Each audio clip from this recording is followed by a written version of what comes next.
இப்போ சமீபத்தில் சிவகாசியில் ஒரு ஃபேக்ட்ரி ஃபயர் ஆச்சுல்ல. ஆமாம். நாங்கள் இருக்கிற இடத்துல இருந்து ஒரு 10 கிலோமீட்டர் தான். இவங்க 8:30க்கு வேன் ஏறுறாங்க. வேன் ஏறுறதுக்கு பஸ் ஸ்டாப்பில் நிற்கிறாங்க. ஃபயர் ஆகி ஒரு கிலோமீட்டர் உயரத்துக்கு புகை மண்டலம் போகுது. நான் என் பிள்ளைகளை கூப்பிட்டு போகிறதுக்கு பைக்கில் எடுத்துகிட்டு போகிறேன். பார்த்துட்டு ஃபேக்ட்ரி வெடிச்சிருச்சுமா, நீ வேலைக்கு போகணுமா, எனக்கு பயமாக இருக்குது, நீ வீட்டுக்கு போமா அப்படின்றேன். போடா கடவுள் பார்த்துக்குவார். நாங்கள் இருந்தது அருப்புக்கோட்டையில் வந்து ஒரு 4 பசுமாடு வச்சு நாங்கள் வேலை பார்த்துட்டு இருந்தோம். ஓரளவுக்கு ஸ்டேஜாக கொண்டு போயிட்டு இருந்தோம். சரிங்களா. சிவகாசி எங்களுக்கு சொந்த ஊர். அங்கே வந்து கொஞ்சம் ரீச் ஆகி பட்டாசு துறையில் எனக்கு கொஞ்சம் ஆர்வம். அப்படிங்கும்போது இன்றைக்கி கொஞ்சம் வளர்ந்து இன்றைக்கி நான் ஒரு கடை வச்சுருக்கேன். நான் கடை வச்சுருக்கேன்மா, என் கல்லால் நீ உட்காருமா, உட்காந்து நீ கல்லால் காசு வாங்கி போடுமா அப்படின்றேன். அது நீ உன் சம்பாத்தியம், உன் நீயாட்ட இரு, எனக்குன்னு ஒரு சம்பாத்தியம் வேணும் அப்படின்னாங்க. 2 பசங்க அவங்களுக்கு இருக்காங்க.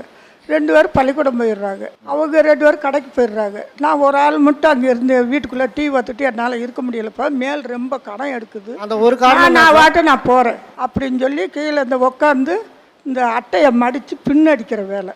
போகையில் வேணும், வரையில் வீட்டுக்கிட்ட வந்து விட்டுடுறாங்க.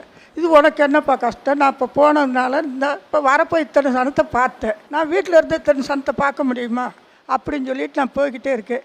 ஏமா என்ன இந்த கஷ்டப்படுற, நீ பேசாமல் வீட்டில் இருமா, நீ கடையில் வந்து உட்காருமா. உன் கடையில் உட்காந்துருந்தா எனக்கு அந்த விவரம் எனக்கு தெரியாதப்பா, நான் படிக்கலை செய்யலை, நான் வாட்ட நான் போய் நான் வாட்ட வரேன்.